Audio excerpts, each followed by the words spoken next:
a refuge or a hell, as Clint Eastwood, wounded Yankee, is brought to an all-girls school to become the prisoner of these man-deprived women, these man-eager girls.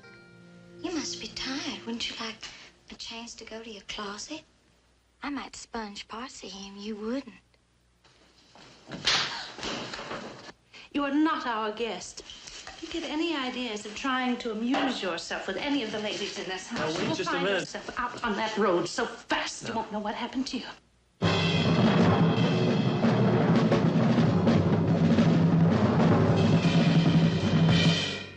Consider the possibilities. Is he a helpless victim to be threatened, teased, enticed, loved at their will and pleasure? What do you want? I love you. Or is he a man, aggressive, wooing, demanding, who must love to stay alive? I'm gonna have the run of this place. One is that I'm gonna be with any young lady that desires my company. Geraldine Page, possessive, vindictive. Just because I didn't go to your bed. Elizabeth Hartman, her passion latent and violent.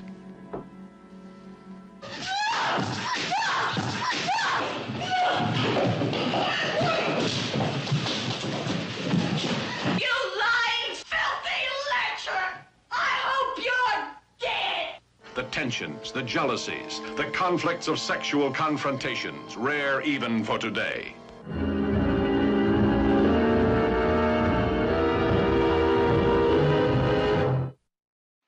Sofia Coppola was a fan of the book The Beguiled by Thomas Cullinan, on which the 1971 movie was based.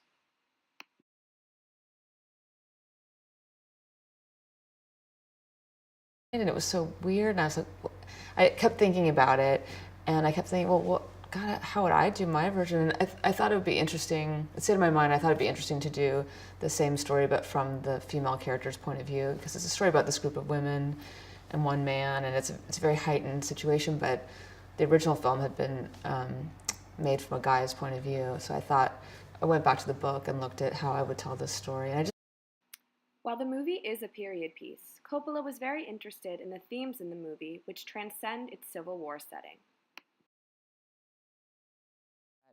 The premise and the plot is the same, and I thought it was such a fun or interesting premise because it talks a lot about power between men and women and things that are universal. I showed it to some friends when we were editing, and a friend said, "Oh, I dated that guy." And there's still, there are dynamics that are universal, but it's interesting to see it through the lens of the past and kind of escape into another setting. Well, one of the ways Coppola achieves modernity in this period piece is through her use of costume. That's part of the challenges of doing a period movie is it's not just reinterpreting something that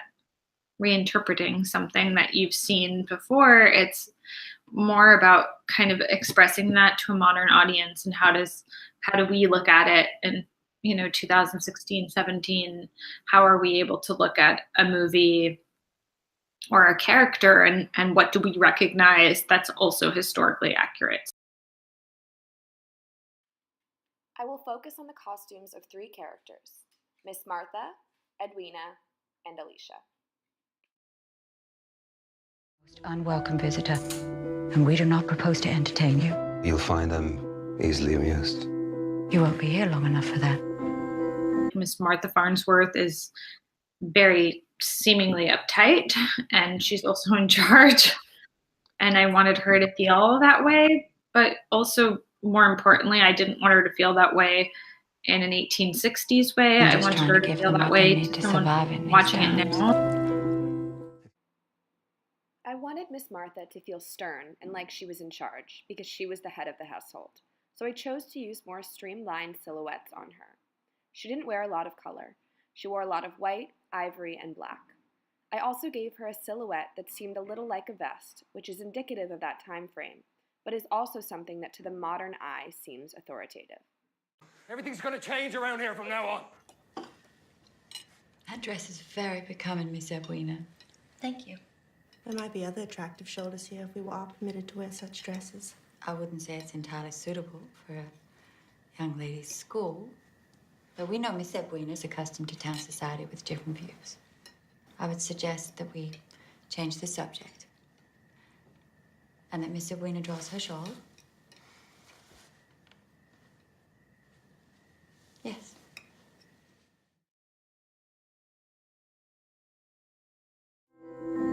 How did you end up in this place? Why are you so interested in me? Edwina is from the city, so her looks were all a bit more sophisticated and more romantic, with decorated sleeves and more jewelry than the other girls. Miss Morrow. It's okay. If you could have anything, what's your biggest wish? If you could have anything in the world, what would it be? Anything. Yeah, anything.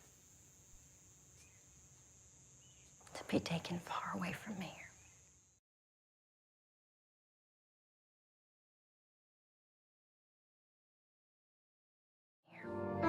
We can show him some real Southern hospitality. Alicia often has her hair down, which is not indicative of women during this time period. This choice was made to suggest her youth and flirty nature.